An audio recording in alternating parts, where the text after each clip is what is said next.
Assalamualaikum warahmatullahi wabarakatuh. Innal hamdalillah nahmaduhu wa nasta'inuhu wa nastaghfiruh wa na'udzu billahi min shururi anfusina wa min sayyiati a'malina. May yahdihillahu fala mudilla lahu wa may yudlilhu fala hadiya lahu. Amma ba'du fa ya ibadallah usini wa iyyakum bittaqwallahi faqad fazal muttaqun. Wa naqulu asbahna wa asbahal mulku lillah. أصبحنا على فطرة الإسلام وكلمة الإخلاص وعلى دين نبينا محمد وعلى ملة أبينا إبراهيم حنيفا وما كان من المشركين لا إله إلا أنت سبحانك إنا كنا من الظالمين اللهم استر عوراتنا بسترك الجميل وفقهنا يا ربنا كما فقهت سيدنا عبد الله بن عباس في قرآنك وفي سنة نبيك محمد صلى الله عليه وسلم. Sahabat-sahabat yang melakukan Allah, terima kasih kepada pengurus yang telah mengundang saya, khususnya kawan-kawan ngaji di mana ngaji, pengaji di mana. Ya, semoga Allah berkahi amal-amal antum semua, amin. Keberkahan itu dimulai dengan qiyamul lail wa salatil jamaah. Keberkahan itu dimulai kepada orang yang bangun di malam hari dan yang bangun salat subuh berjamaah. Nabi mengatakan, Innallaha yuhibbul witra. Allah mencintai witir. Maka kata Imam Sya'rani, jika ingin tidur malamnya dalam keadaan berkah cinta Allah, maka berwitirlah. Bisa berwitir sebelum tidur, bisa berniat witir sebelum tidur. Maka siapa saja yang berniat witir sebelum tidur, dia tidur dalam cinta kepada Allah. Dan kalau dicinta Allah namanya apa? Wali. Jadi wali Allah itu mudah. Antum jaga witir setiap malam, ketinggalan, kelupaan, ketiduran, diqadha. Seperti Nabi mengqadha salat witir. Bahkan Nabi mengqadha salat rawatib. Satu kali ba'da subuh di salat kitab Sahih Bukhari disebutkan, dan ini hadisnya banyak. Beliau ba'da salat subuh salat lagi 2 rakaat. Sahabat bingung, apakah salat subuh bertambah menjadi 5 rakaat?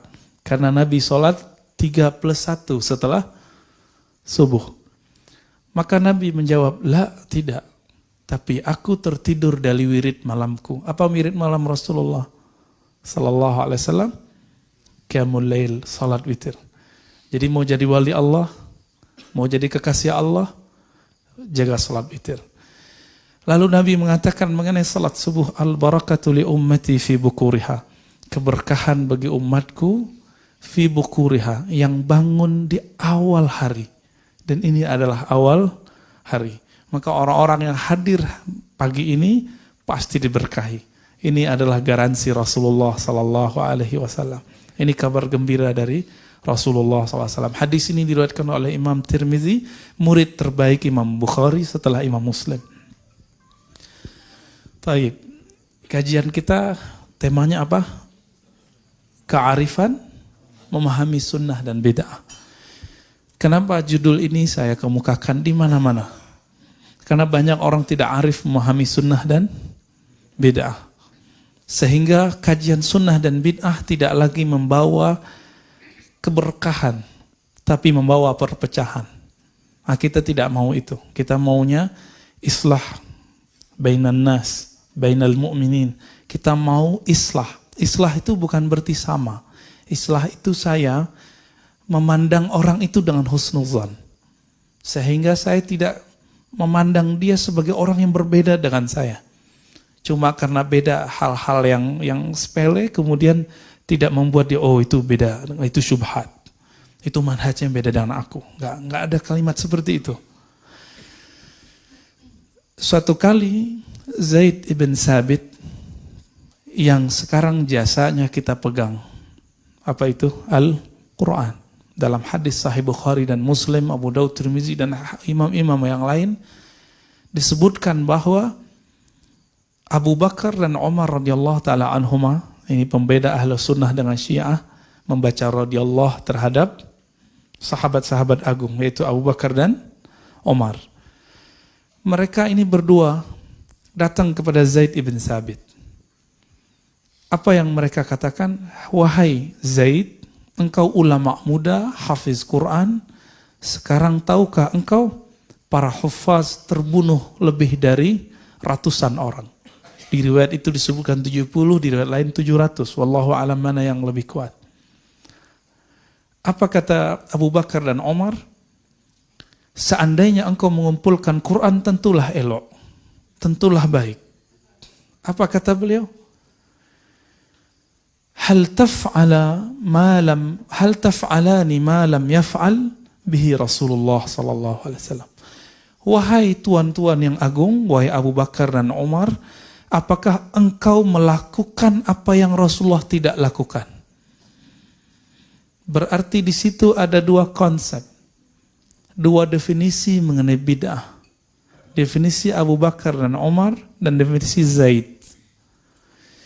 Abu Bakar dan Umar radhiyallahu taala anhuma ketika memahami suatu kebaikan, maka itu dianggap bagian dari sunnah, meskipun Nabi tidak buat. Namun Zaid ibn Sabit, kalau Nabi tidak buat, tidak lakukan, maka itu adalah bid'ah. Ada dua mazhab. Jadi dari dulu mazhab itu sudah ada. Maka antum yang memaksakan mazhab itu jadi satu, itu mustahil. Yang ada itu mazhab didialogkan, bukan dibenturkan. Coba lihat apa yang mereka lakukan. Lalu Abu Bakar dan Umar menjelaskan hujah-hujah mereka kepada Zaid ibn Sabit. Lalot, berbolak-balik, bolak-balik, jawab-jawab. Dan itu tidak sebentar. Memakan waktu yang sangat panjang. Akhirnya Zaid mengatakan, fa'ara ma ra'aya. Aku kemudian I see. Ara itu terjemahan Inggrisnya I see. Aku faham apa yang mereka fahami berdua. Maka Zaid bin Sabit menerima, tapi beliau mengatakan, seandainya engkau memerintahkan aku an anqula jabalan ila jabalin, memindahkan gunung ke gunung yang lain, tentu lebih mudah daripada memindahkan Al-Quran kepada satu tempat. Kenapa? Kalau gunung kelihatan nggak? Kalau Quran di mana? Di dada. Gimana ngumpulinnya? Namun Zaid bin Sabit ternyata terima. Kita baca kisah itu, ternyata kisah itu sebelumnya yang berdebat adalah Abu Bakar dan Umar. Ternyata Abu Bakar dan Umar pun beda faham. Zaid bin Sabit di awal satu faham dengan Abu Bakar. Yang Nabi tidak buat, hal taf'al ma lam yaf'alhu Rasulullah, apakah engkau buat satu yang tidak buat oleh Rasulullah sallallahu alaihi wasallam? Maka itu bid'ah. Tapi Umar mengatakan, kalau kita tidak kumpulkan Quran, maka umat setelah kita, generasi setelah kita mau baca Quran apa? Maka beruntunglah antum, karena bid'ahnya Umar, kita masih dapat baca Quran. Dan sekarang udah jadi Android ya. Ada di handphonenya nggak? Ada di smartphone. Itu adalah bid'ahnya Umar. Lalu mereka dialog.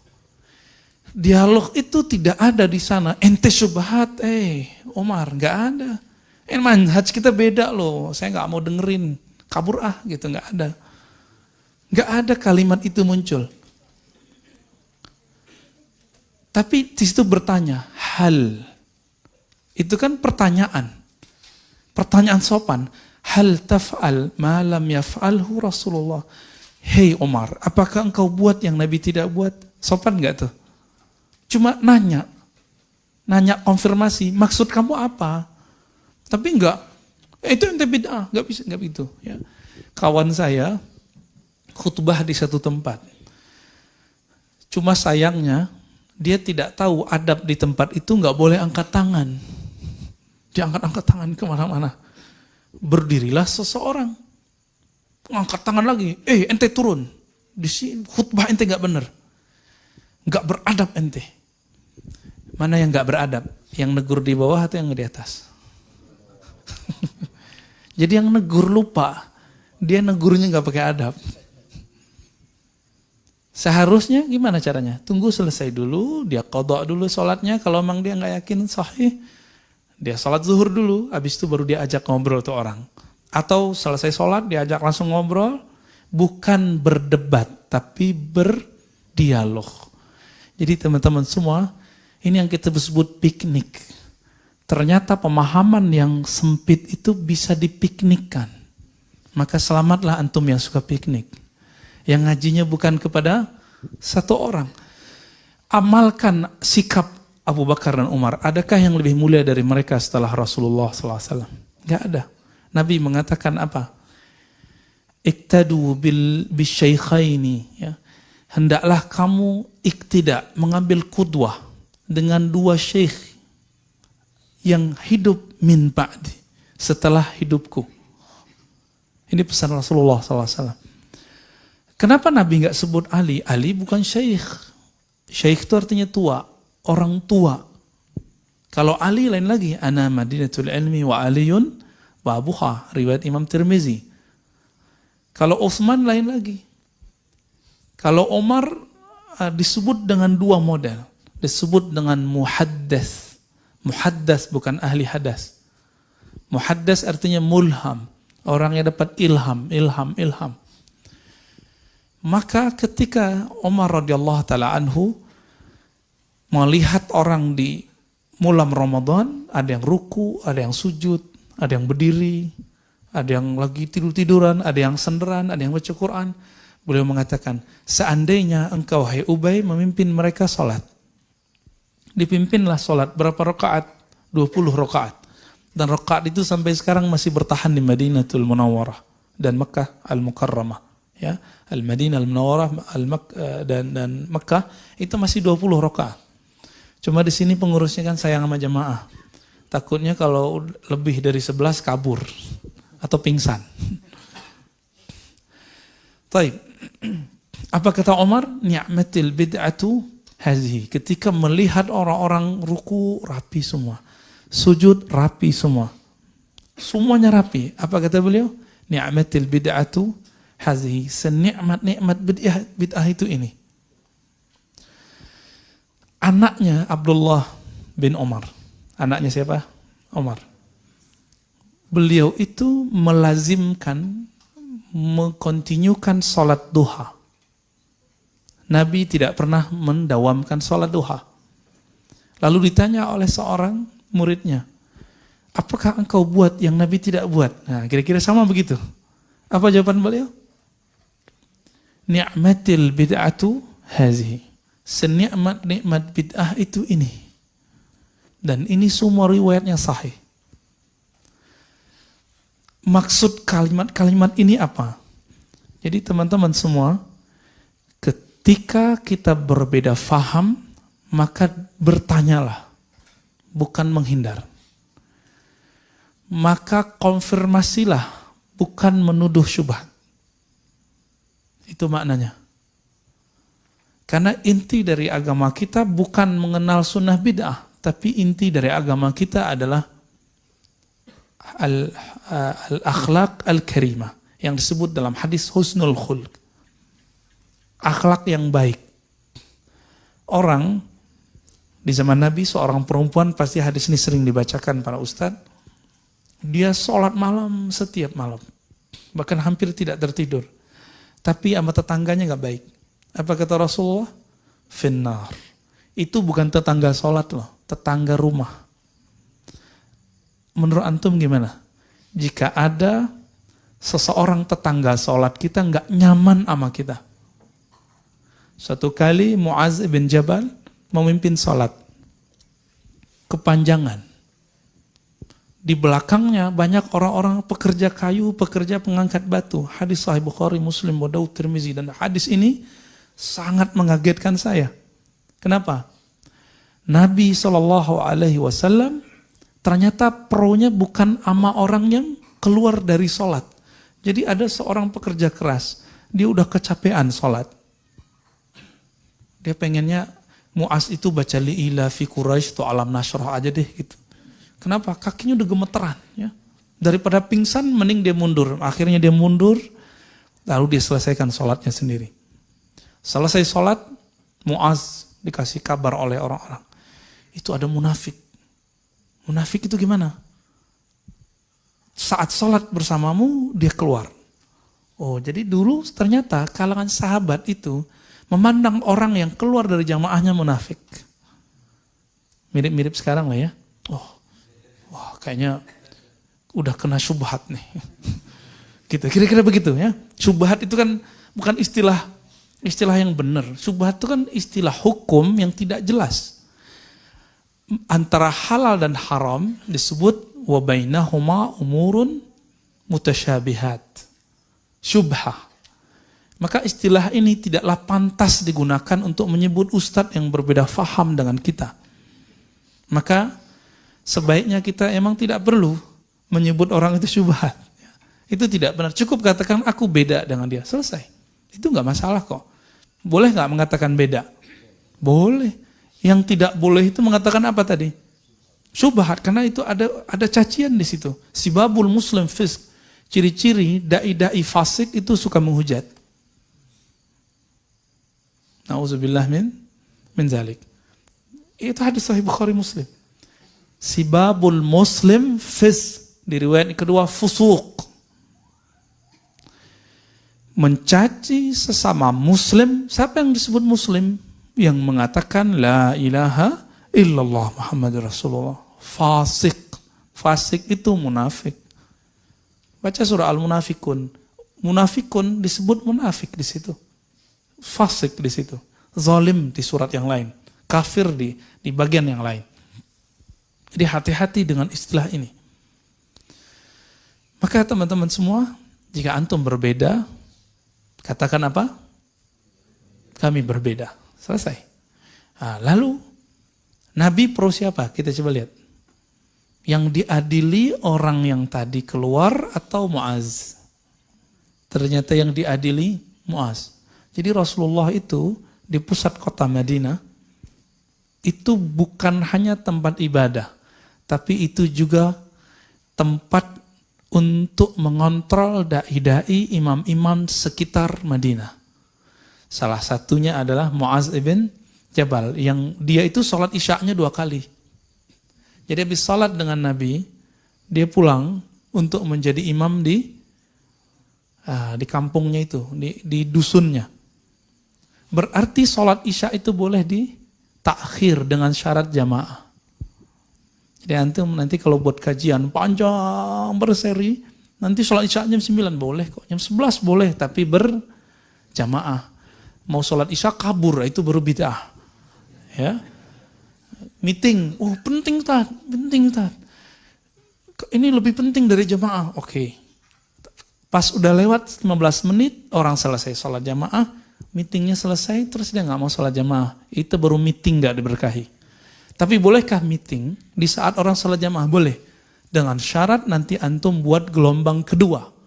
Jadi selamat yang bekerja, antum punya ilmu baru pagi ini. Boleh mentakhir sholat jamaah. Tapi mentakhir sholat sendiri, nah itu baru nggak benar ya. Walaupun itu boleh secara hukum fikih, tapi dia makruh secara ittiba'us sunnah, mengikuti sunnah Rasulullah SAW. Diadili Muaz. Muaz dipanggil. Jadi yang dipanggil itu bukan jamaahnya, ustadznya. Kenapa? Jamaah berkurang 1. Antum bayangin jika jamaahnya berkurang 2 shaf. Itu berapa kali Nabi ngomong? Apa kata Nabi? Afattanu anta ya Muaz. Gitu Nabi nunjuk langsung. Tapi Nabi nunjuk tuh begini. Gak begini ya. Nabi nunjuk tuh begini. Afattanu anta ya Muaz. Muaz bergetar, Pak. Takut gak bisa jawab apa-apa. Ya Rasulullah, awal-awalnya masih jawab. Itu munafik, masa kita lagi sholat, dia kemudian keluar. Jawaban Nabi, afattanu anta ya Muaz. Diulang itu. Di riwayat Imam Nasai disebutkan versi lain. Afatinun anta ya Muaz. Kalau fatin, bukan fatin itu ya, yang ahli seni suara itu. Pakai ta. Kalau fatin itu pakai to kayaknya. Kalau fatin, lalu ada mubalaghahnya. Berlebihan artinya. Fattan. kamu telah berlebihan dalam membuat fitnah. Fitnah dalam bahasa Arab buat kacau. Cuma satu jamaah nyusut. Disebut pembuat fitnah. Antum bisa bayangkan. Jamaah kita kurang berapa. Jadi kalau ada antum yang walk out karena saya ngaji, itu saya pembuat fitnah. Atau antumnya yang sahibu fitnah. Ya. Jadi jika ada kalimat ini menyinggung salah satu antum saja, maka saya sudah buat fitnah dan saya minta ampun kepada Allah jika itu terjadi. Namanya lisan, apalagi tanya jawab. Kalau tanya jawab, kadang-kadang kita lupa. Kita tugasnya sebagai da'i, beda dengan muallim. Da'i itu memberi kabar gembira, juga memberi kabar yang menakutkan. Tapi kalau muallim itu boleh kasih judge. Jadi kalau sistem kajian antum di sini sudah kajian ta'lim, itu si ustadz boleh buka yang tidak boleh dibuka saat dakwah. Boleh memberi sanksi yang tidak boleh diberi sanksi saat dakwah. Itu bisa bedain. Boleh tahzir yang perlu ditahzir tapi tidak boleh disampaikan dalam dakwah. Itu. Nah, orang-orang tidak bisa membedakan itu, tapi udah jadi dai duluan. Sehingga dia mentahzir di saat dakwah. Padahal dakwah itu basyiru. Kan kalimatnya begitu di Sahih Bukhari. Basyiru. Beri kabar gembira lah. Kalimat berikutnya apa? Yassiru. Ya. Yassiru, apa arti yassiru? Mudahkan. Bukan gampang-gampangkan. Bukan, tapi beri kemudahan. Jadi teman-teman semua, saya minta ampun kepada Allah jika ada kalimat saya menyakiti orang-orang. Menyakiti jamaah. Membuat orang-orang kemudian berkurang. Tapi jika kalimat itu benar, pahit, saya mungkin berniat itu untuk ta'lim. Ya, biasanya kajian-kajian yang pakai kitab, saya menganggapnya itu ta'lim. Ya. Jadi sahabat Nabi berbeda faham mengenai apa itu sunnah dan bid'ah. Tapi mereka arif. Mereka kemudian dialog. Nah, dialog ini yang mahal. Maka jangan buat majelis debat. Buatlah majelis tukar pikiran. Konfirmasi aja. Konfirmasi. Jangan buat majelis bentak-bentak. Buat majelis konfirmasi. Nanyain baik-baik. Seperti Zaid bertanya kepada Abu Bakar dan Umar. Ini baru zaman sahabat. Sekarang kita masuk ke zaman tabi'in. Tabi'in, ya. Saya dapat kabar, dapat WA mengenai satu amalan yang dianggap menyembah guru. Dianggap menyembah guru. Yaitu cium tangan. Kalau orang Bandung udah biasa cium tangan sama guru ya. Apa kata si ustadz? Itu sampai kepada saya dan tunjukin videonya. Takbilu liat nisfus sujud. Mencium tangan separuh sujud. Ini bahaya nggak kalimat ini? Bahaya. Ya. Karena sujud di situ artinya nyembah, toh? Ya. Berarti saya separuh nyembah guru kalau cium tangan guru. Ini bahaya. Kita coba cek ulama-ulama tabi'in. Bahkan di sahabat sudah ada. Ya. Lebih dari cium tangan. Antum coba lihat. Suatu kali seorang tabi'in datang kepada Anas ibn Malik. Anas itu 10 tahun khidmah untuk Nabi SAW tidak digaji. Adakah hari ini khadim, asisten rumah tangga, pembantu yang mau bekerja tanpa digaji? Gak ada. Ya. Ummu Sulaim, ibundanya Anas ibn Malik radhiyallahu taala anhuma, itu mengirim Anas untuk mengabdi kepada Rasulullah dan mengatakan, wahai Rasulullah, kami tidak minta gaji. Tapi minta doa. Tapi minta doanya nanti di akhir. Setelah Anas mengabdi. Anas mengabdi 10 tahun, selesai mengabdi ketika sudah dewasa. Jadi umur 10 tahun dia mulai ngabdi. 11 tahun kurang dikit, Ummu Sulaim datang kepada Nabi dan mengatakan, ya Rasulullah, ud'u lahu. Tolong doakan siapa? Anas bin Malik. Maka Anas bin Malik didoakan. Doanya melebihi gaji seumur hidup. Gaji 7 turunan, Mbak. Apa doanya? Allahumma akthir malahu wa auladahu wa adkhilhul jannah. Nah, riwayatnya macam-macam, kita ambil satu riwayat itu. Ya Allah, banyakkan hartanya, anaknya, dan masukkan surga. Banyak harta, itu lebih dari gaji, Pak. Maka Anas salah satu sahabat terkaya di zamannya. Jadi kaya itu nggak bid'ah. Antum kaya itu nggak bid'ah, itu sunnah. Itu doa Nabi Sallallahu Alaihi Wasallam. Tapi jangan gaya hidupnya gaya orang kaya. Gitu. Karena kalau gaya hidupnya gaya-gaya orang kaya, apa kata Ibrahim Al-Qassar? Siapa yang sok kaya, iftaqarah, maka dia dikutuk menjadi bermental miskin. Nanti keluar lagi model baru handphone, nyesek Pak. Mobil, apalagi mobil Jepang. Ya. Tiap tahun itu keluar bisa 2 kali. 2 kali modelnya. Yang Black Expander kemarin udah nyesek lagi. Yang beri kemarin Pajero Sport udah nyesek lagi. Ada lagi yang baru. Nyesek, kenapa? Gaya lifestyle-nya gaya orang kaya. Jadi apa kata Nabi? Allahumma ahyini miskinan. Ya Allah, jadikan lifestyle-ku seperti orang miskin. Orang miskin tuh dapat dikit senang, dapat banyak bersyukur. Udah begitu belum? Nabi kaya apa miskin? Sepakat? Yang bilang Nabi miskin gak kenal Rasulullah Sallallahu Alaihi Wasallam. Perlu belajar sirah Nabinya lebih banyak. Ditambah SKS-nya 20 kali lagi. Menafkahi seorang istri itu perlu ma'isyah enggak? Bukan ma'isyah ya, ma'isyah. Satu istri Nabi punya rumah, dibelanjakan, kemudian punya kendaraan, punya pembantu. Berapa kira-kira gaji orang yang punya kemampuan seperti itu hari ini? Antum hitung sendiri ya, karena gaji per kota akan beda. Istrinya 9, antum kali aja, yang tadi kali 9. Kaya nggak tuh? Kaya Pak, bukan kayak orang kaya, tapi kaya. Dan saya nggak habis pikir kalau ada orang mengatakan Nabi itu miskin. Kata Imam Subki, siapa yang bilang Nabi miskin, ya, dia telah membuat murka para pecinta Rasulullah Sallallahu Alaihi Wasallam. Karena para sahabat itu kaya, itu doanya. Banyakin anaknya. Wah, ini problem nih bagi Ustadz sekarang ya. Banyak anak pasti banyak uminya anak-anak.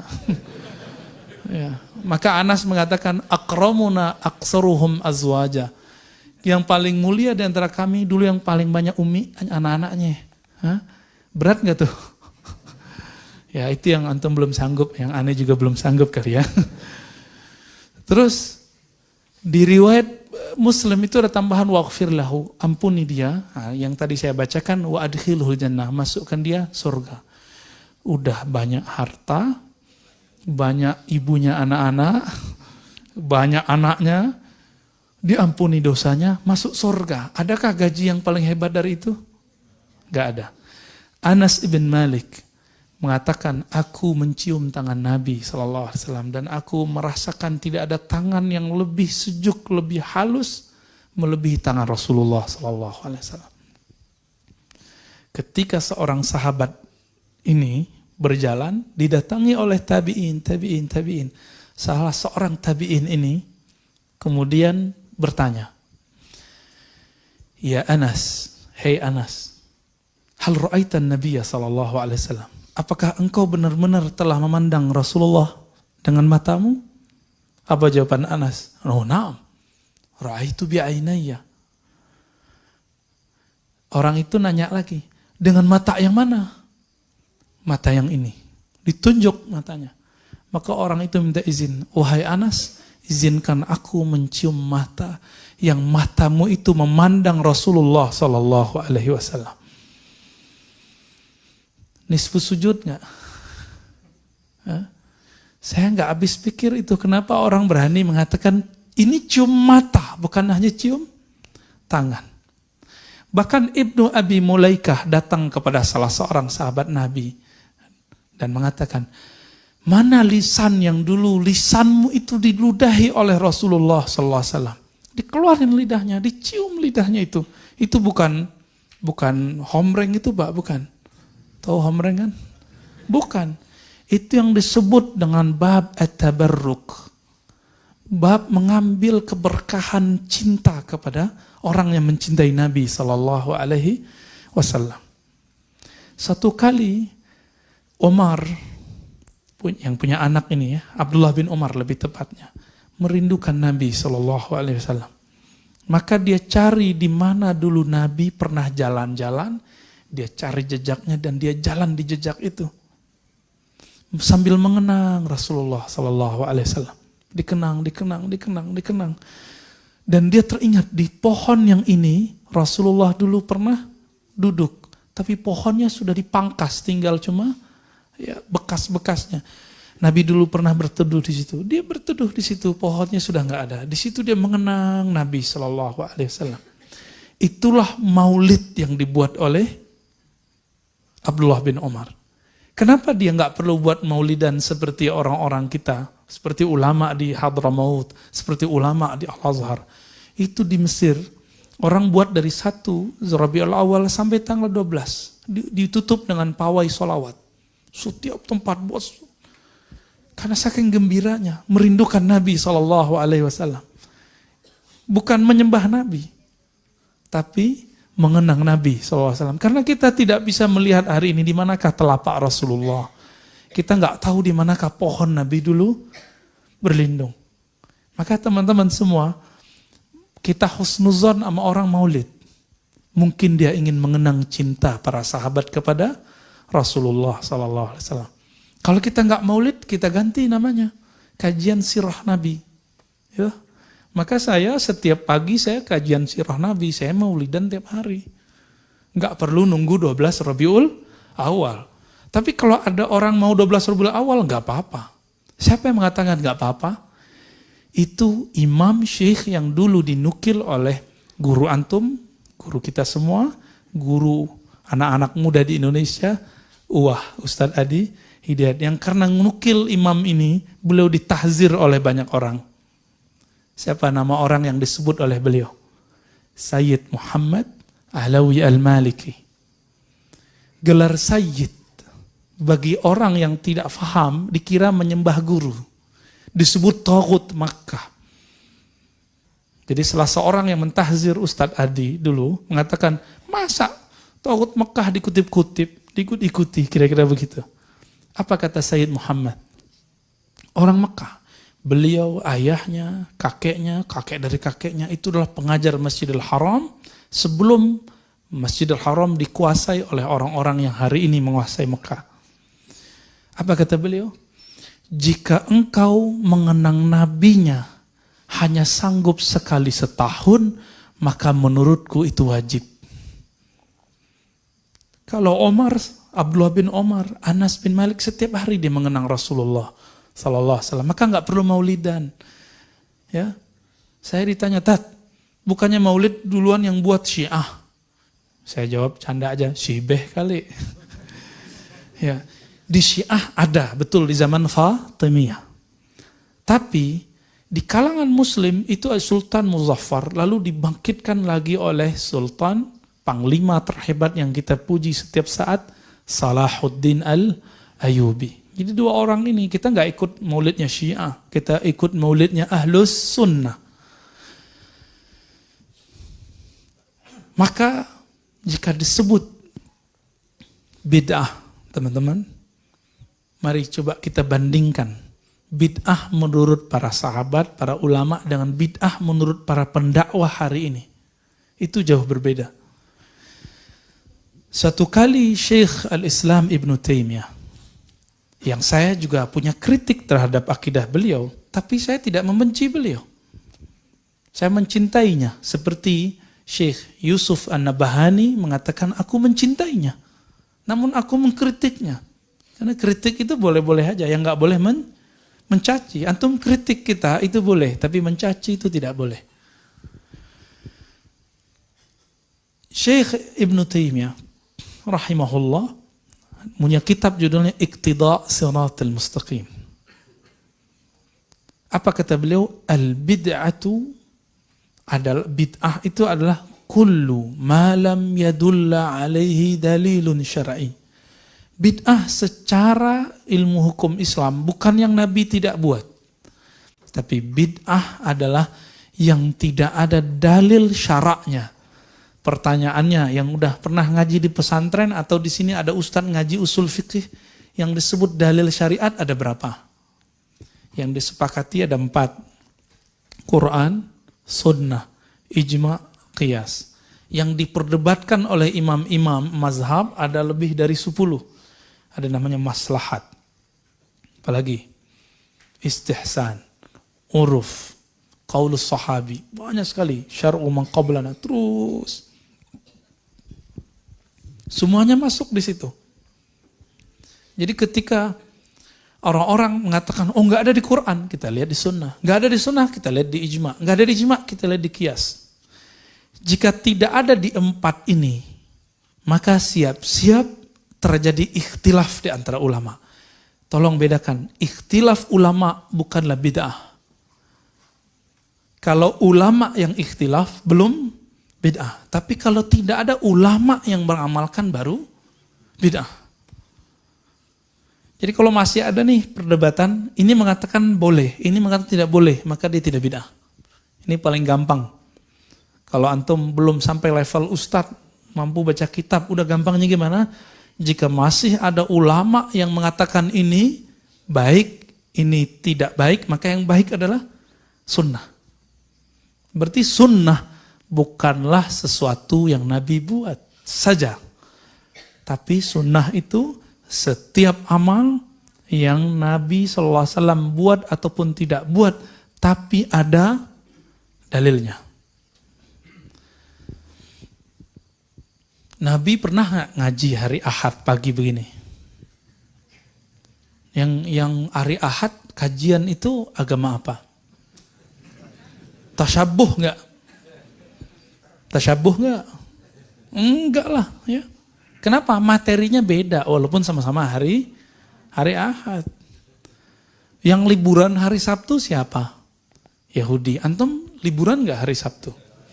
Jauh-jauh amat nunggu 1 tahun ya, akhir tahun, awal tahun untuk mengatakan tasyabuh. Kita tasyabuh kerja tiap, iya, walaupun perkara dunia. Ngajinya kan sekarang ada kajian Sabtu, kajian Minggu. Mana orang mau buat kajian Jumat? Paling yang bapak-bapak ini ada apa Pak? Khutbah Jumat. Jadi ibu-ibu, mbak-mbak, akhwat-akhwat jangan bangga dulu. Kami ngaji 3 kali setiap minggu, setiap pekan. Sebulan berarti 12 kali. Tunggu dulu, bapak-bapak dapat khutbah Jumat setiap Jumat. Benar nggak? Ya lebih canggih gitu. Ya, tapi dimulai dengan ngorok dulu ya.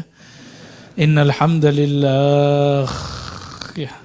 Bangunnya nanti pas antara 2 khutbah, Pak.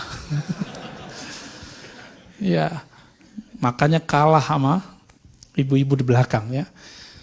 Taib, ini level Ibnu Taimiyah, wafat tahun 728 Hijriah. Oleh karena itu, ini sebagai contoh. Suatu kali Imam Safadi meriwayatkan Syekh Ibnu Taimiyah, ya, syekhnya para imam-imam ini, mewiridkan baca Al-Fatihah ba'da subuh, menjelang syuruk 40 kali. Nabi pernah buat nggak? Enggak ya? Serius? Nggak tahu atau emang nggak ada? Emang nggak ada kok. Lalu ditanya oleh seorang muridnya, wahai Tuan, kenapa Anda baca Fatihah 40 kali? Enggak dituduh, syubhat ente. Enggak ditanya, kok dikonfirmasi. Ini yang kita sebut dialog tadi. Apa jawaban beliau? Aku membaca Fatihah 40 kali untuk wirid supaya Allah fatah. Allah buka kepadaku pemahaman satu ayat yang malam tadi mentok. Jadi malam tadi beliau baca ayat, selevel imam mentok nggak paham-paham. Kalau antum mentoknya tiap malam. Satu ayat mentok, terus dibaca Fatihah biar kebuka. Benar. Di ayat ke-40 kebuka. Saya jarang sekali menikmati baca surah Yasin, karena jarang ikut Yasinan. Ya. Mungkin antum lebih hafal Yasin daripada aneh. Ketika pergi ziarah ke Uzbek, kampung Imam Bukhari, kampung Imam Ahlus Sunnah, Abu Mansur Al-Maturidi.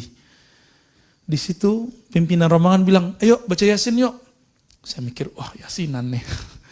Tapi karena saya nggak mau debat, saya ikut aja ya. Kan ingat satu hadis, walaupun hadisnya dhaif menurut beberapa syekh, tapi disalihkan, dianggap baik oleh Imam Abu Daud. Iqra Yasin ala mautakum. Bacakan Yasin untuk orang yang wafat. Maka saya ikut husnuzon dengan baca ayat, dengan baca hadis itu. Kita mulai baca Yasin. A'udzubillahi minasyaitonirrajim. Bismillahirrahmanirrahim. Saya baca Yasin. Itu bergetar Pak. Masih berdiri semua. Wah, ini kok beda sekali baca Yasin yang di sono sama yang di Bandung ya. Yang di Bandung, yang di Ciputan, yang di Depok kok beda gitu rasanya. Yang di Jakarta kok beda. Saya ikutin terus, gituin terus. Ternyata selama ini saya ngerasa ustad. Merasa diri ini sudah pinter, sudah alim. Waktu itu udah malam, kira-kira jam 8, saya merasa diri saya murid. Saya ikut aja deh gitu. Jadi mengalah sedikit, mau dipimpin oleh orang, ternyata Allah buka di situ. Baca satu huruf di surah Yasin itu, satu huruf itu saya tahu maknanya. Ada maknanya. Satu kalimat itu indah sampai akhir. Pengen lagi baca Quran di sana. Yang merindukan lagi baca Quran di sana. Saya nyesel kok saya baca Yasin doang. Kenapa nggak baca Al-Kahf, baca Al-Mulk, biar tambah banyak yang kebuka. Sekarang saya baca Yasin nggak ketemu rasa itu. Bergetar itu nggak ada Pak. Bergetarnya cuma sedikit. Kenapa itu? Ternyata sang imam itu suka dulu baca surah Yasin. Ayat favoritnya kira-kira begitu. Nah, bid'ah nggak? Ada dalilnya kok. Nah ini ingat antum. Jika ada satu amalan berdasarkan hadis yang dhaif, dia tidak bid'ah. Loh kok gitu? Kan masih ada dalilnya. Itu yang disebut bid'ah apa? Satu amalan yang tidak ada dalilnya. Yang tidak berlaku hadis dhaif itu untuk hal halal haram dan sifat Allah, akidah. Surga neraka hari kiamat. Itu nggak boleh pakai hadis dhaif. Siapa yang ngomong gitu? Imam Salafus Saleh. Imam Ahmad bin Hanbal, imamnya Ibnu Taimiyah. Ibnu Taimiyah itu ikut beliau. Disebut Sayyidus Salaf. Penghulu ulama salaf. Apa kata beliau? Idza rawaina fil halali wal haram tashaddadna. Jika kami meriwayatkan hadis mengenai halal haram, kami ketat. Yang dipakai cuma sahih hasan. Wa idza rawaina fi ma siwa dzalik tasahalna. Ya. Jika kami meriwayatkan selain halal haram, maka kami melonggarkan. Maka Imam Ahmad terkenal sebagai imam yang membolehkan hadis dhaif. Banyak yang ngeles, enggak, hadis dhaif yang dimaksud hadis hasan. No, bukan. Kita bisa buktikan berapa banyak amalan Imam Ahmad bersumber dari hadis dhaif. Banyak Pak, banyak sekali. Dan itu menjadi mazhab Hanbali. Oleh karena itu bermazhab adalah amalan salaf. Yang mengatakan bermazhab luar salaf, itu telah mengingkari sejarah salafus saleh. Ya, saya mau tanya, Imam Ahmad bin Hanbal wafat tahun berapa? 241.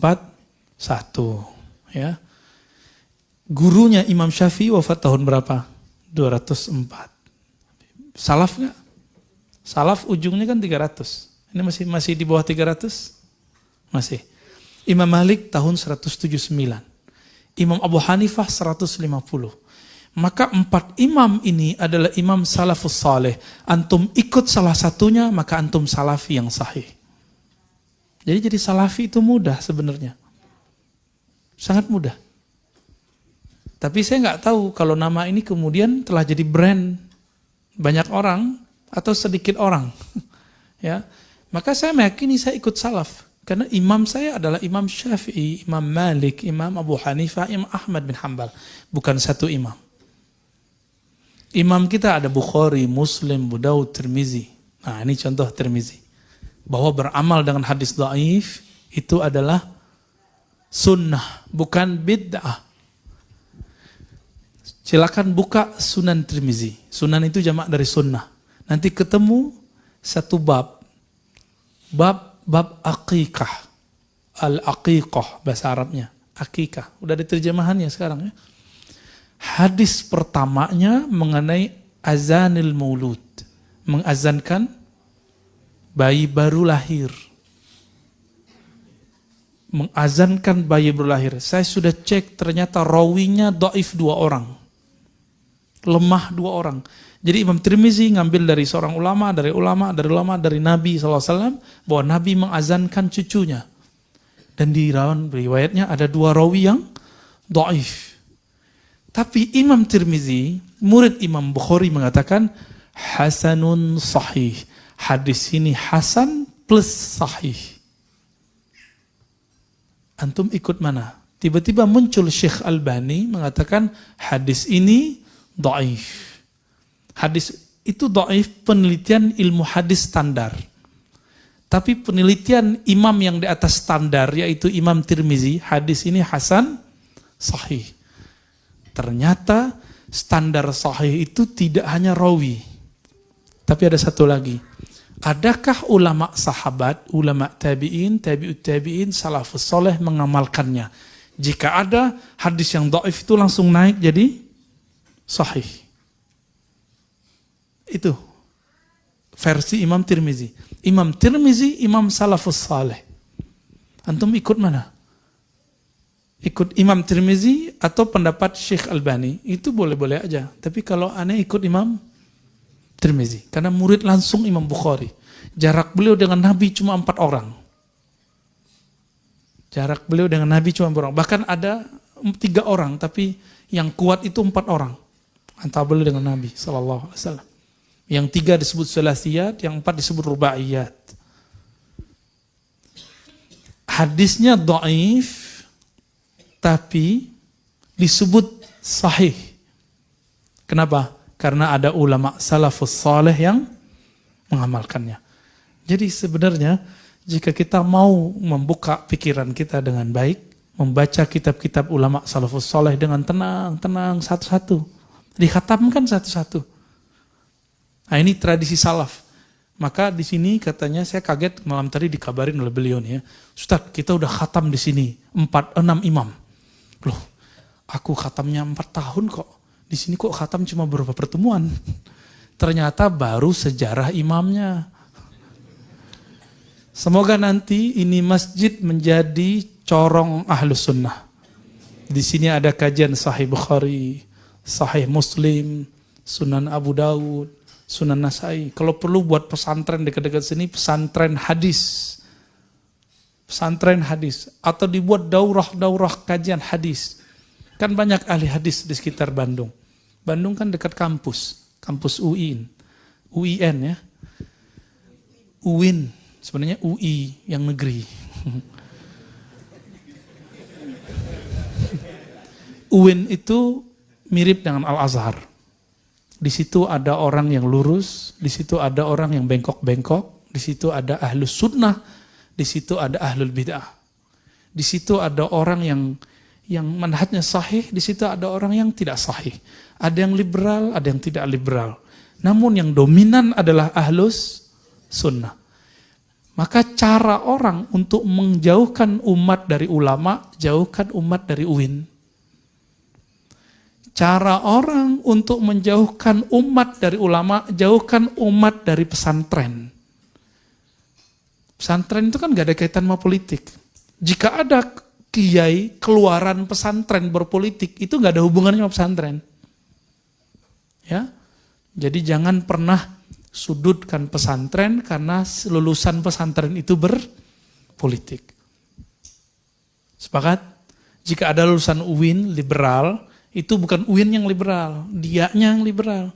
Karena kalau standarnya pakai oknum, maka Al-Azhar liberal dong. Kenapa? Banyak tamatan Azhar juga liberal. Ummul Qura itu di mana? Di Mekah. Banyak yang liberal. Ya, bahkan antum nggak suka. Ya. Pimpinan ormas lagi. Ya kan? Ummul Qura Mekah. Jangan sebut Pak. Ya, semangat amat Pak. Jangan sebut-sebut ya. Jadi tidak ada standarnya itu oknum. Oke? Jadi nggak mesti tamatan ini berarti liberal enggak. Jadi buku pemurtadan UIN IAIN adalah fitnah. Afattanu anta ya muallif. Ente telah buat fitnah, telah buat kacau. Sekarang kalau sebut UIN apa? Wih, liberal gitu ya. Murtad. Murtad enak amat ya. Ini tanda nggak ngaji akidah Ahlussunnah dengan benar. Murtad itu berat loh ya. Konsekuensinya berat. Yang gampang memurtadkan itu cuma satu kelompok dalam sejarah Islam. Namanya Khawarij. Jangankan beda faham begitu, beda coblosan aja murtad nama dia. Ya. Tuh pewarisnya tuh. Kita nggak mau, kita beda. Lagi-lagi kita kata tadi, kita berbeda tapi iman kita sama. Ya, jadi ciri-ciri Khawarij apa? Beda satu, udah. Maka terjadi di situ perperangan, pertarungan, hujat-hujatan. Nauzubillah min zalik. Maka jika antum dihujat, syubhat, nggak usah khawatir. Dulu Ali bin Abi Thalib dikafirkan. Jadi kalau ketemu Ali, orang tuh manggil ya kafir. Ali dikafirkan, Madinatul Ilmi. Muawiyah dipanggil ya fasik. Dipanggil fasik, munafik. Abdullah bin Amr ya, itu dipanggil munafik, kafir. Jadi kalau sekarang kita cuma dipanggil syubhat, ya nggak apa-apa, syubhat bagi dia. Kan hadisnya kalau dilanjutin gimana? La ya'lamuhunna katsirun minan nas. Perkara syubhat itu tidak dikenal hukumnya oleh kebanyakan orang. Kalau kita tahu, berarti kita yang sedikit itu. Kebanyakan orang nggak tahu, dia salah satunya nggak tahu. Taib, sudah masuk syuruk, udah lewat. Nah, syuruk itu boleh dikerjakan sebelum duha. Yang nggak boleh itu subha. Subuh plus duha. Ya, jadi kalau kajian wajib atau sunnah? Kajian, ngaji, belajar wajib. Sholat sunat syuruk, sunat. Jadi kalau ketemu wajib sama sunat duluan mana? Wajib. Oke, jadi kalau ngaji nanti, kecuali kita mau keluar duluan, ada hajat, jangan sholat depan ustadznya, sholat di belakang gitu. Biar ustadznya nggak baper nanti, karena nggak semua ustadz itu tahan banting. Ya. Baik, langsung kalau ada tanya jawab, tafadhal. Silakan antum atur. Bismillahirrahmanirrahim. Assalamualaikum warahmatullahi wabarakatuh. Begini Ustaz, dalam kehidupan bermasyarakat ataupun dan juga dalam rangka kita menjalankan syariat Islam, ketika kita bermasyarakat ada praktik-praktik ibadah yang berbeda dengan yang kita yakini. Ketika kita bertukar pikiran Ustadz, seperti tadi kata Ustadz, ada dua pendapat. Kata yang satu, kamu tidak istiqomah menjalankan syariat Islam itu. Tetapi ada yang satu lagi mengatakan, ini harus masuk ke dalam fikih lingkungan. Kita harus mengikuti, kalau kita bermasyarakat, harus mengikuti fikih lingkungan, artinya biasakanlah ikut dengan kebiasaan yang ada di masyarakat. Satu contoh Pak Ustadz, mohon maaf langsung kepada praktiknya. Ketika kita ada misalnya, ada tahlilan yang biasa di masyarakat, karena kita fikih lingkungan, kita masuk, kita ikut mengikuti di sana. Contoh yang lain, misalnya kita tidak berkunut, tetapi ketika kita masjid karena ingin di masjid ada kunut, nah misalnya seperti itu. Kalau jadi makmum barangkali cukup mengaminkan atau tidak mengangkat, tapi kalau kita misalnya menjadi imam, ada satu dilematis, apakah kita harus kunut atau tidak. Nah bagaimana menyikapi itu? Apakah kita termasuk kepada hal yang tadi? Apakah kita tidak istiqomah dengan apa yang kita pelajari, dan satu lagi, apakah ada di dalam usul fikih atau yang namanya fikih lingkungan? Demikian Ustadz, terima kasih. Assalamualaikum warahmatullahi wabarakatuh. Assalamualaikum. Mungkin maksudnya adalah fikih sosial, bukan fikih lingkungan. Ya. Fikih lingkungan itu telah ditulis oleh guru dari guru-gurunya kita. Saya nggak ketemu beliau, tapi hanya mengamati beliau di YouTube dan TV-TV. Syekh Yusuf Al-Qaradawi. Syekh Yusuf Al-Qaradawi, selain bab politik, saya suka beliau. Bab politik kita punya perbedaan gitu. Dan bahkan Syekh Wahbah Zuhaili yang ditulis itu yang terjemahannya sudah ada, yang disebut salah satu gurunya Ustadz Wah ya, Ustadz Adi, itu mengatakan kalau ada mujtahid, imam mujtahid hari ini maka Yusuf Al-Qaradawi dah. Sebelum terjadi konflik politik di Timur Tengah yang parah ini ya. Beliau nulis buku Fiqhul Bi'ah, fikih ekologi lingkungan. Itu beda dengan fikih sosial. Mungkin maksud Bapak adalah fikih sosial, al-fiqh al-ijtimai. Kalau dalam usul fikih disebut dengan uruf. Uruf itu sesuatu yang telah diketahui, dilakukan berulang-ulang kali, atau disebut dengan adat. Adat itu bahasa Arab dari ada ya'udu, adatan, yang berulang, ada, berulang. Uruf diketahui dari satu kata dengan ta'aruf, arafa ya. Arafah.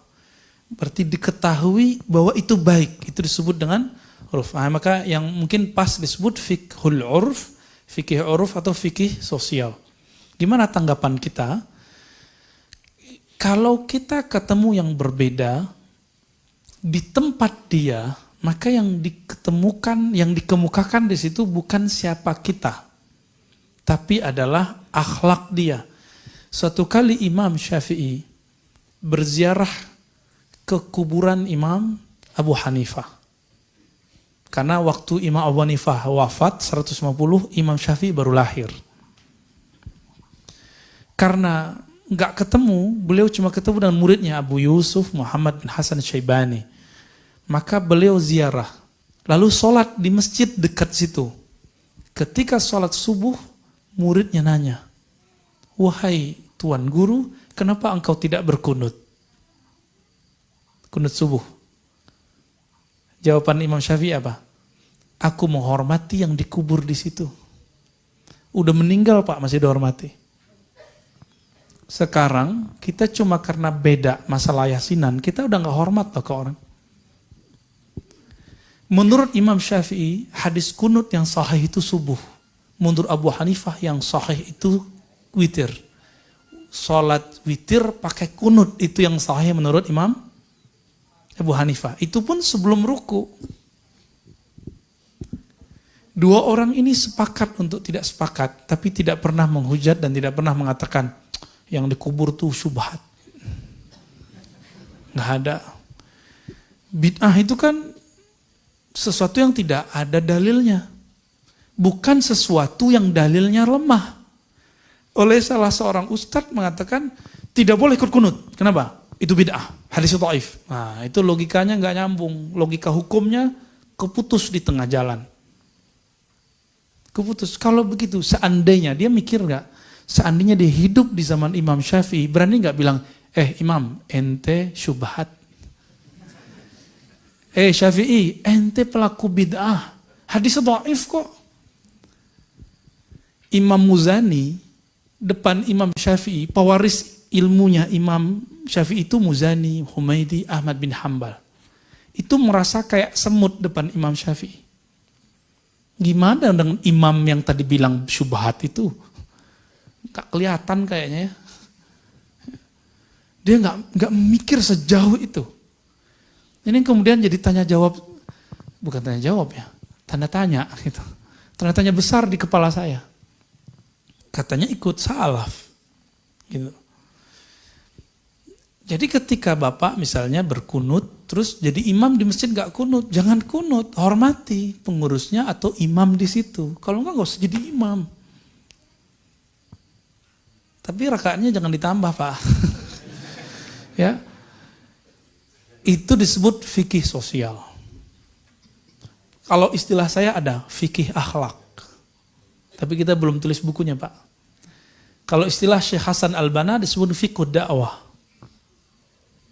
Istilah Syekh Abdul Hasan Nadawi dengan fiqhul batin, fikih qalbu. Jadi kita baru belajar ternyata fikih fisik, belum belajar fikih qalbu. Silakan nanti diundang ustaz-ustaz yang pakar fikih qalbu itu, pakar ilmu qalbu. Biar kajiannya membuat qalbu bersinar, bukan bikin jidatnya bertemu. Baik. Jadi apakah kita disebut tidak istiqomah? Enggak. Justru itu yang disebut istiqomah dalam akhlak yang baik. Nah, ini makna ayat innamal mu'minuna ikhwah. Ya, orang beriman itu bersaudara. Lalu di ayat itu dikatakan fa aslihu baina akhawaikum. Jadi kalau ingin melebur perbedaan menjadi suatu nikmat, wiridkan baca surat ini dan kaji tafsirnya. Surat Al-Hujurat.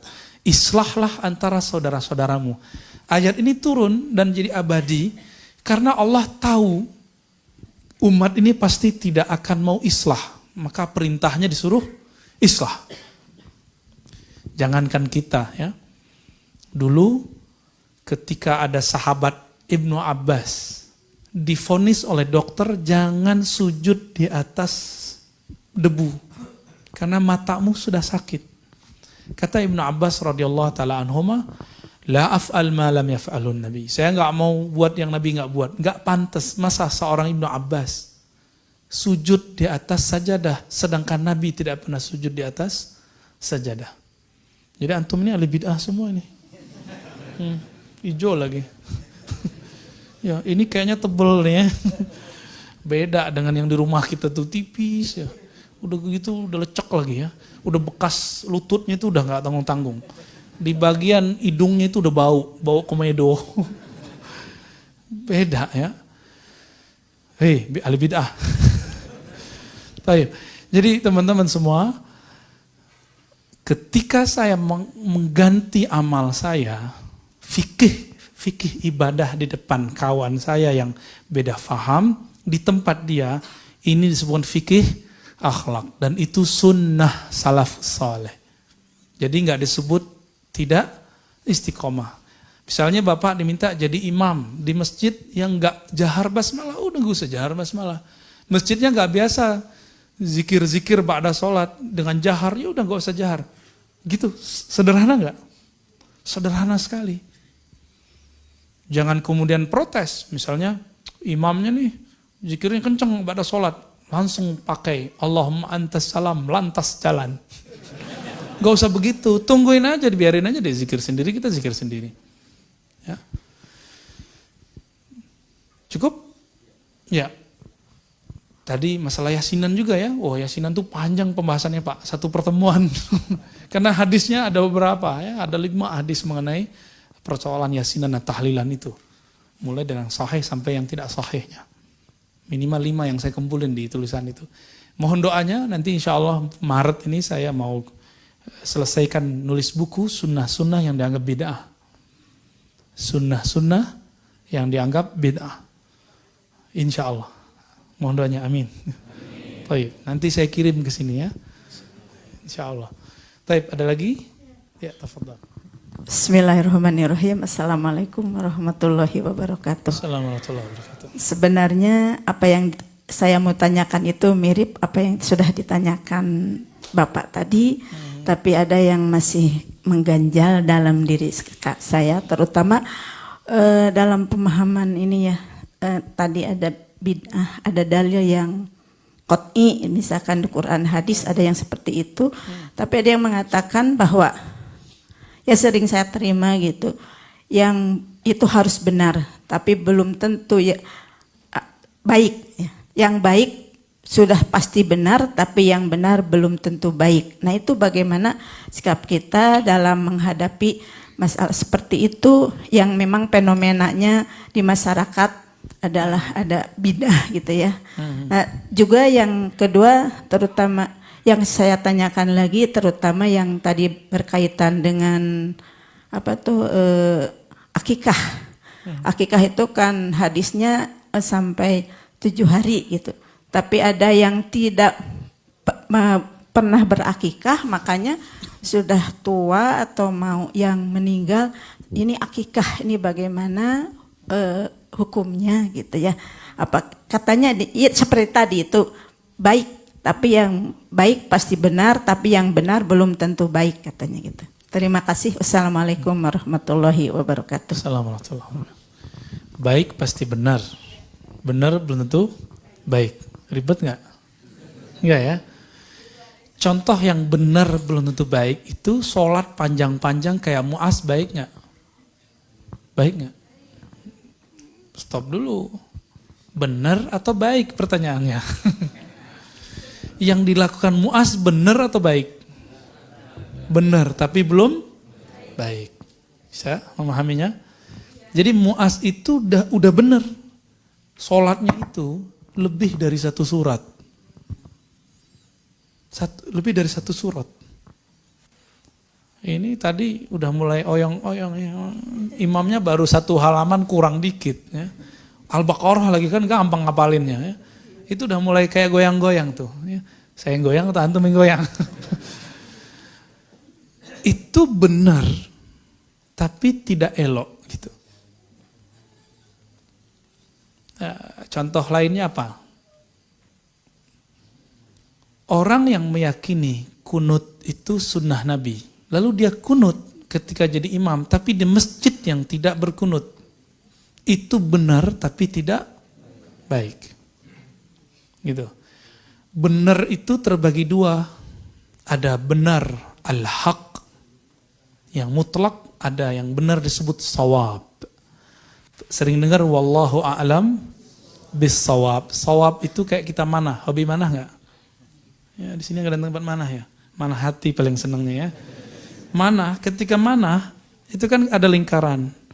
Ketika kena lingkaran walaupun tidak ke tengah disebut sawab. Tepat, tapi tepat nomor sekian. Rate-nya sekian. Ada yang sangat tepat ke tengahnya, gitu ya. Itu disebut musibun, sawabun. Orang yang sasarannya tepat.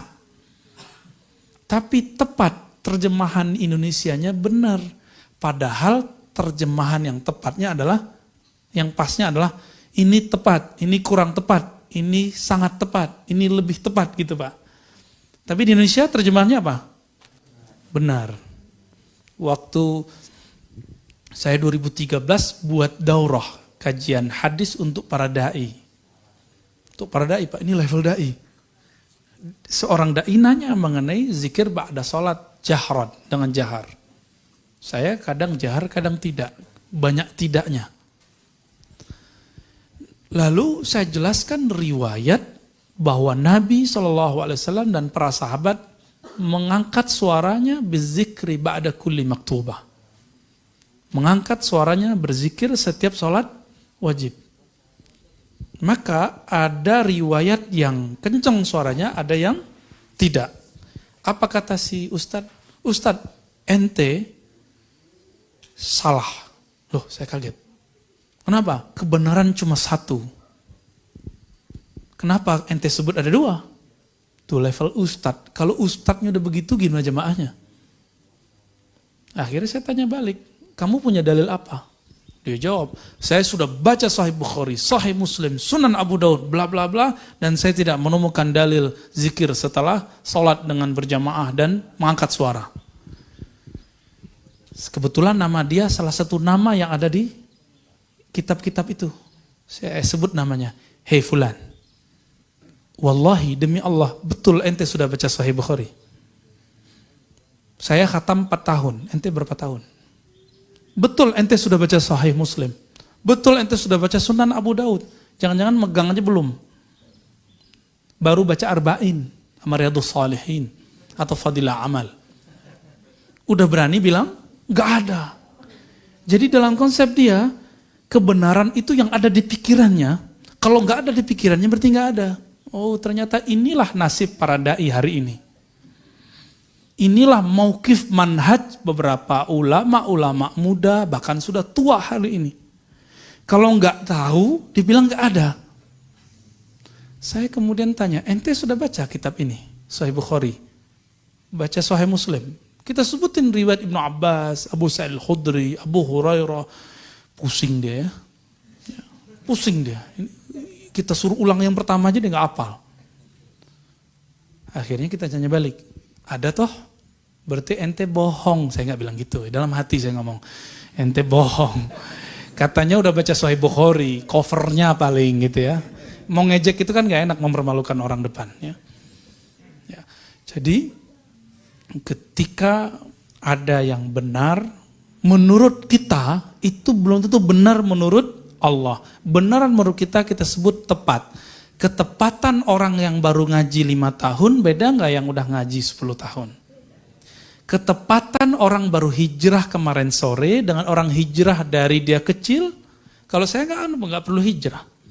Saya nggak kemana-mana kok. Ya, saya dari dulu udah ikut aliran-aliran Pak. Dari awal saya ngaji, saya pertama ikut kajian di kampung saya. Bersanad Qur'annya ke Rasulullah.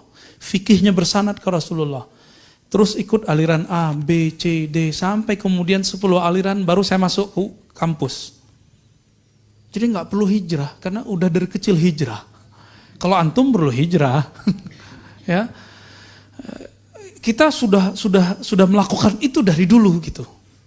Sudah hijrah dari dulu.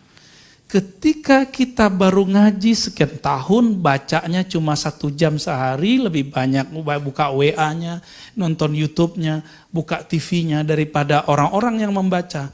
Terus kita bilang, yang aku nggak tahu nggak ada. Pantas nggak? Aku benar, kamu belum tentu benar. Ini bagian akhir jawaban yang Ibu tadi tanya. Sekarang ada gerakan tidak mengkultuskan kiai, bagus. Tapi terjebak kepada mengkultuskan pendapat seorang ustadz atau sekian ustadz atau sekelompok ustadz. Sehingga muncul satu kaidah. Yang aku katakan adalah kata-kata Allah dan Rasulnya. Ini perkataan yang keliru. Ini perkataan yang berbahaya. Karena jika yang aku katakan adalah kata Allah dan Rasulnya, yang beda sama aku, berarti beda dengan Allah dan Rasul. Bahaya nggak? Bahaya Pak. Dan ini lebih bahaya daripada kultus kiai. Kultus ustadz lebih bahaya. Kultus ustadz, mati ustadznya beres. Ustadznya salah, ditinggalin jamaahnya. Tapi kalau udah kultus pemikiran, antum kritik pemikiran ustadz itu, jamaahnya mulai sorak. Ya, mulai kemudian kenceng. Apa katanya? Ente menyalahi Allah dan Rasulnya. Manhaj kami manhaj Allah dan Rasulnya. Saya udah usut-usut. Ternyata ini perkataan Khawarij di awal-awal menentang Ali bin Abi Thalib radhiyallahu taala anhu. Apa kata mereka? La hukma illa lillah.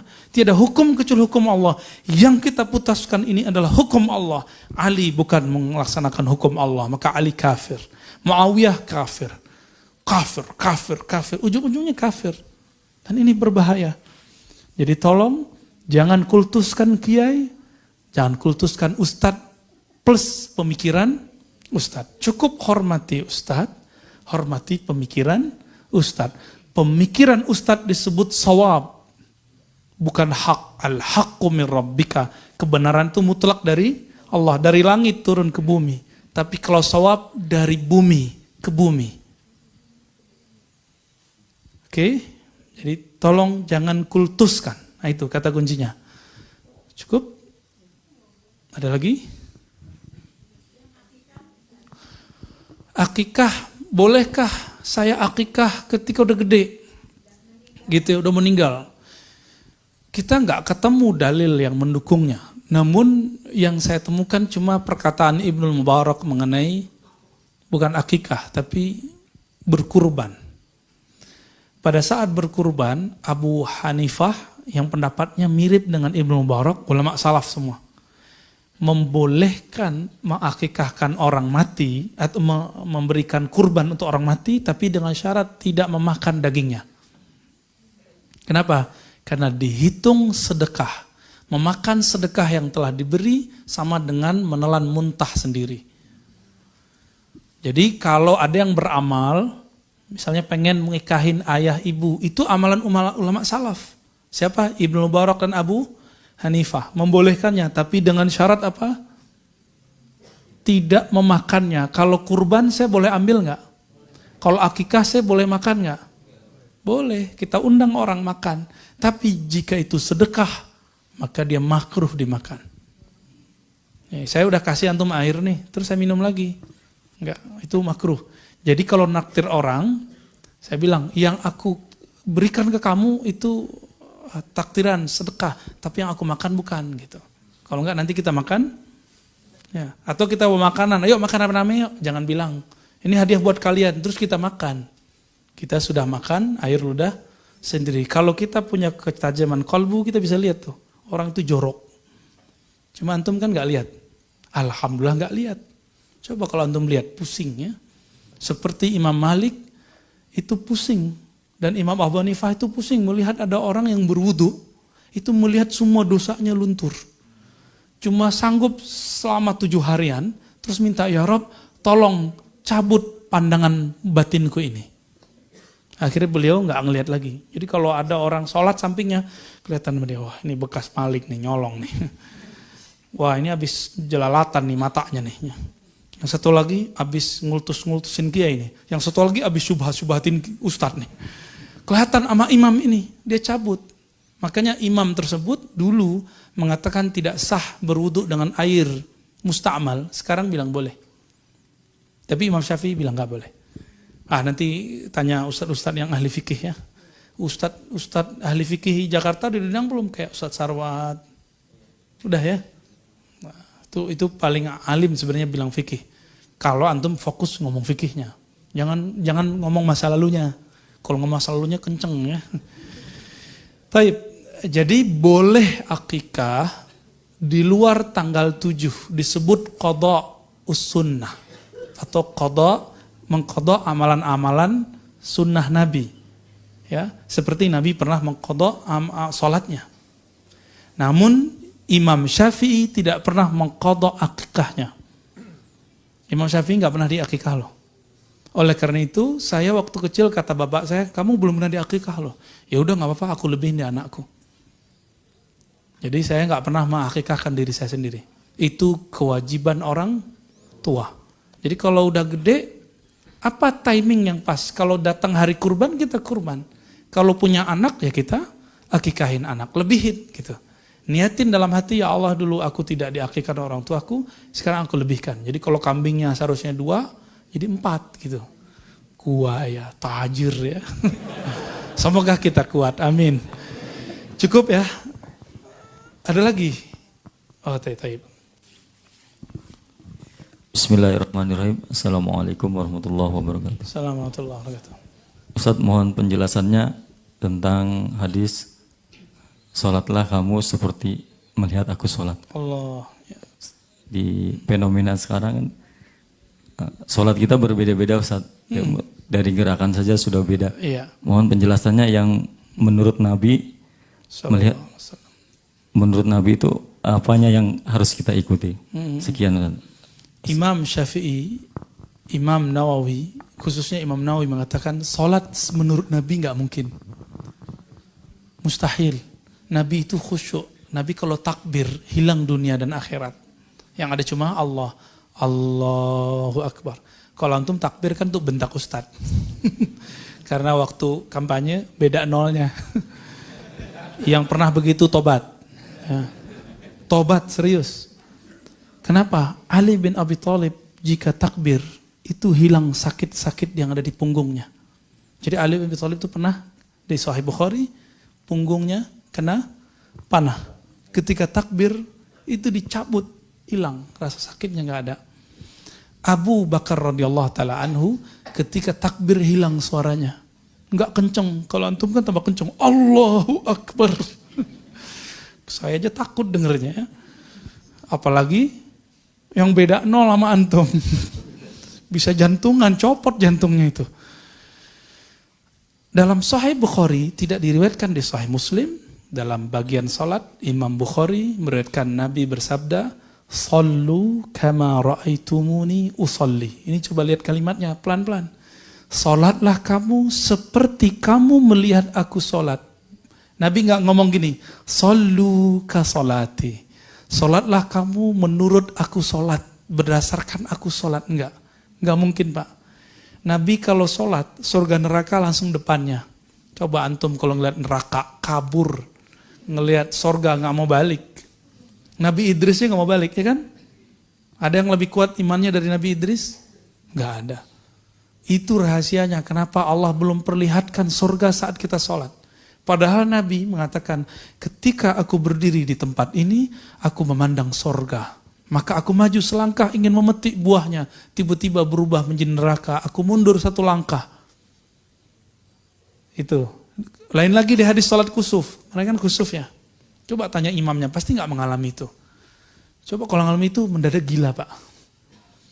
Apa kata Nabi? Uridat alayya a'malu ummati. Di saat Nabi sholat kusuf. Kusuf, dulu namanya sama kusuf dan khusuf. Ahli fikih yang membedakannya bulan dengan matahari. Aku melihat semua amal umatku. Maka antum duduk sekarang Nabi telah lihat dulu. Semoga itu tanda syafaat Rasulullah ada pada kita. Amin. Uridat alayya a'malu ummati. Ini penjelasan Sayyid Muhammad Alawi Al-Maliki. Tadi yang dikutip oleh Uwah. Ya. Semua amal umatku telah diperlihatkan kepadaku. Maka saksikan ya Allah, wahai Rasulullah, bahwa kami mencintai Nabi-Mu Nabi Muhammad sallallahu alaihi wasallam. Ketika Nabi sholat, selesai sholat beliau cerita ketika khutbah. Ketika aku berdiri, aku melihat amal umatku. Coba, kalau kita melihat amal-amal semua orang, bisa gila kita Pak. Pusing ya. Nggak kuat, saya bisa baca isi hati antum aja itu udah bahaya. Nanti kegeeran kalau merasa senang. Kesel kalau dalam hatinya bilang, wah ustadznya sotoy. Ya, saya bilang, wah ini bahaya nih. Maka syukur kepada Allah kita nggak bisa baca isi hati orang. Nabi mengatakan, aku melihatmu dari depan dan belakang itu sama. Makanya sahabat Nabi, walaupun di belakang Nabi itu takut gerak itu betul-betul diatur benar-benar lembut. Nabi emang punya mata di belakang? Enggak. Itulah disebut mukjizat Rasulullah SAW atau oleh Imam Suyuti disebut dengan al-khasais, kekhususan Nabi SAW. Jadi jangan pernah bermimpi sholat seperti Nabi sholat, enggak mungkin. Seperti Abu Bakar aja antum enggak sanggup. Seperti Ali aja antum enggak sanggup. Cucunya Ali, namanya Ali Zainal Abidin, itu yusolli. Seperti dikatakan oleh Imam Zahabi ini murid Ibnu Taimiyah, Imam Ahlus Sunnah. Yusolli kulla yawm 1000 rakaah. Setiap hari sholat 1000 rakaat. Saking kecanduannya sholat. Kita canduannya apa? YouTubean. Semuanya wajah-wajah YouTube nih ya. Ya matanya udah mulai kena soalnya ya. Pada yang senyum-senyum berarti kena. Yang diem berarti wah Ustadz sotoy itu. Nabi katakan apa? Inilah kewajiban berguru. Jadi hadis ini adalah perintah berguru. Salatlah kamu seperti kamu melihat aku salat. Lihat Nabi salat nggak? Maka kita cari orang yang ketemu Nabi. Ketemu sahabat Nabi nggak? Nggak ketemu? Serius? Yang ketemu mimpi Nabi aja susah ya. Orang mimpi ketemu Nabi juga antum nggak percaya. Ya. Antum nggak percayaan orangnya.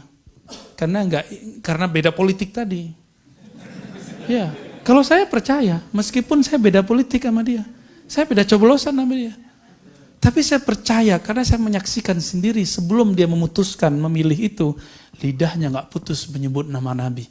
Allahumma sholli Allah. Saya dengar sendiri waktu multaqa ulama dan habaib di Cirebon. Orang itu. Dan saya baca Imam Malik mengatakan apa? Ma bittu lailan ila wa ra'aitun nabiyya sallallahu alaihi wasallam. Aku tidak tertidur malam hari kecuali aku memandang Nabi sallallahu alaihi wasallam. Imam Malik wafat 179, Nabi wafat tahun 11. Enggak ketemu. Tapi kok beliau mengatakan aku ketemu Nabi tiap malam. Itu Imam Malik loh. Ya. Saya kalau mau sholat sama, saya kalau mau sholat, saya mengiktikadkan, saya ikut Nabi di depan. Tapi lewat siapa? Lewat guru saya. Karena guru saya ngajarin sholat. Antum ingat gak sholat waktu kecil? Guru kita punya guru gak? Gurunya punya guru gak? Terus sampai ke sahabat Nabi. Ternyata sahabat Nabi meriwayatkan cara angkat tangan Nabi beda. ada yang sampai ke, ya nggak ada yang begini. Sampainya paling rendahnya di sini. Paling tingginya, antara Imam Syafi'i membaca hadis yang sama dengan Abu Hanifah. Hadisnya sama. Yuhazi uzunai. Sampai ke telinga. Bagi Imam Abu Hanifah itu begini caranya. Jadi antum nanti kalau ke Turki, cara sholat Turki itu begini. Halo. Tapi Imam Syafi'i mengatakan cukup begini. Yuhazi ujung jari sampai ke gitu. Gimana dengan yuhazi mankibai? Yuhazi mankibai itu sejajar dengan ini menurut Imam Syafi'i. Hadisnya sama loh. Hadisnya sama. Kok bisa imam beda? Ini yang disebut mazhab. Jadi mazhab itu bukan buatan imam. Mazhab itu pemahaman imam meriwayatkan hadis-hadis yang berasal dari Nabi Sallallahu Alaihi Wasallam. Maka bermazhab itu bagian dari sunnah. Karena bermazhab artinya berguru. Kalau antum nggak senang dengan kalimat mazhab, ganti berguru. Wajib nggak? Kalau nggak usah undang ustadz sini. Ya, nggak usah undang-undang ustadz lagi. Kenapa? Nggak usah berguru. Ya kan? Jadi makna hadis itu apa? Jika kamu tidak melihatku, lihatlah muridku, atau murid dari muridku, atau murid dari muridku. Imam Syafi'i itu dengan Nabi jaraknya siapa? Berapa orang? Imam Syafi'i berguru ke Malik, Malik ke Nafi', Nafi' ke Ibnu Umar dari Nabi SAW. Imam Syafi'i dari Sufyan, Sufyan dari Yahya bin Sa'id Al-Ansari, dari Muhammad Ibrahim Tamimi, dari Alqamah, dari Umar. Mau disebutin lagi semua. Imam Syafi'i dari Malik, Malik dari Salim, Salim dari Ibnu Umar dari Nabi SAW. Dan itu terhubung lebih dari 1000 guru yang menghubungkan beliau kepada Nabi. Maka sunnah salafus soleh adalah mempelajari sifat salat Nabi dari banyak guru, bukan dari satu buku. Apalagi dari satu channel YouTube. Bid'ahnya bukan main itu. Kenapa? Karena tulisan yang ada di Sahih Bukhari itu tidak lengkap. Imam Bukhari itu menyebutkan terpotong-potong. Takbir sendiri, angkat tangan sendiri, Fatihah sendiri, iftitah sendiri, semuanya sendiri. Jadi kalau sholat nanti kita berhenti-berhenti, habis takbir kita main dulu, apa lagu, kan gitu. Siapa yang menggabungkan ini, itulah yang disebut imam mazhab. Imam Bukhari itu, dia tidak sedang ingin meruntuhkan mazhab Syafi'i. Justru sedang memperkuat mazhab Imam Ahmad bin Hanbal Hanbali, Imam Muhammad bin Idris Syafi'i, Malik, Maliki, Hanafi. Kenapa? Imam Bukhari berguru ke murid-muridnya Syafi'i. Siapa? Ahmad bin Hanbal di Baghdad, Al-Humaidi di Mekah. Banyak lagi. Murid Imam Malik, siapa namanya? Muhammad ibn Maslamah, ya. Muhammad bin Salamah, Muhammad bin Yusuf Kutaibah. Orang-orang ini adalah murid Imam Malik. Imam Syafi'i murid Imam Malik. Jadi Imam Bukhari itu bukan sedang meruntuhkan ajaran mazhab. Tapi sekarang orang kesannya kalau baca Sahih Bukhari nggak usah bermazhab. Padahal baca Sahih Bukhari antum tidak akan lepas dari mazhab. Mau baca hadis pertama langsung Syafi'i, Humaidi, murid Imam Syafi'i itu. Baca hadis kedua langsung ke Malik nanti. Ketiga terus sampai akhir. Sampai akhir. Semuanya imam-imam mazhab. Jadi maksud dari sholatlah seperti kamu melihat aku sholat, sholatlah seperti aku. Sahabat Nabi ada berapa banyak? 124.000. Berarti seharusnya ada 124.000 mazhab dong? Enggak. Yang berani berfatwa di kalangan sahabat kan enggak banyak. Enggak kayak sekarang. Sekarang baru ngaji di YouTube sama TV, udah langsung bilang, bid'ah ente. Itu kan fatwa. Haram loh hukumnya. Yang boleh ngomong bid'ah sunnah itu cuma mufti. Kalau nggak mufti, dia telah melakukan amal yang bukan amal dia.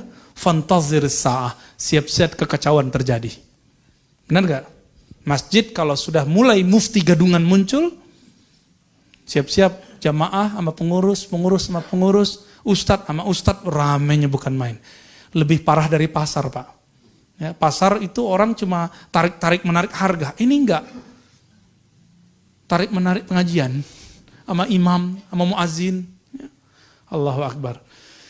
Jadi sholatlah kamu seperti melihat aku sholat, sholatlah seperti murid seperti dulu kita belajar di kampung. Jadi guru antum dulu yang di kampung itu, dia telah meriwayatkan fi'il Nabi. Dia periwayat loh. Dia periwayat. Jadi boleh sholat seperti orang kampung itu boleh. Ustadz kok gak ikut buku? Emang dulu pakai buku. Imam Syafi'i ngomong gini, al-ilmu haddasana. Ilmunya ulama salafus saleh itu adalah berguru. Aku dulu melihat guruku begini. Aku dulu mengenal guruku begini. Jadi silakan pulang kampung lagi. Ke apa? Bukan ke kampung yang tempat lahir. Pulang kampung ke mazhabnya. Pulang kampung ke ajaran gurunya. Itulah yang disebut dengan mengikuti salafus saleh. Bukan ikut buku. Karena buku itu, kata Imam Sya'bi, dulu ilmu ini adalah permata. Tidaklah dapat mengaksesnya kecuali para hufaz, para penghafal dan para fuqaha, orang-orang yang faham. Namun, idza kutiba, ketika telah ditulis, syarakana man laysa minna, maka orang yang tidak berguru ikut-ikutan campur tangan dengan apa yang kita tulis, yang kita hafal. Jadi sholatlah seperti imam-imam salafus soleh yang membangun mazhab salafus soleh, bukan seperti buku-buku, bukan seperti YouTube itu, bukan seperti video-video itu. Ya, video itu, buku-buku itu hanya salah satu penafsiran ulama belakangan. Jika ada salaf dengan belakangan berbeda, antum ikut siapa? Ya, ikut buku yang telah mati atau ikut guru yang masih hidup? Guru, karena yang tahu buku itu salah, guru apa buku itu sendiri? Bukunya bisa ngomong nggak? Hei, aku salah loh. Nggak bisa. Baik, jadi di Quran nggak ada faqra'u kitabakum, nggak ada. Itu pun kitabakum, kitabak itu tentang amal, soleh dan tidak soleh. Yang ada fas'alu ahlaz zikri. Tanyalah orang yang alim. Berguru kepada orang yang alim. Gitu mas ya. Akang Pak AA. Jadi berguru ke orang itulah sunnah Nabi sallallahu alaihi wasallam. Baik? Kelas? Udah siang? Bentar lagi kita salat syuruk ya. Kesimpulan kajian kita pada pagi ini kembali ke definisi sunnah. Apa itu sunnah? Sesuatu yang ada dalilnya. Apa itu bid'ah? Sesuatu yang tiada dalilnya. Jika ada hadis dhaif lalu diamalkan, itu bid'ah atau bukan? Bukan, itu disebut dengan ikhtilaf. Ikhtilaf bukan bid'ah, tapi masih bagian dari sunnah. Semoga kajian ini diberkahi Allah, kita yang hadir diampuni dosanya oleh Allah, diberkahi sampai siang sore nanti, bahkan sampai mati kita nanti, amin rabbal alamin.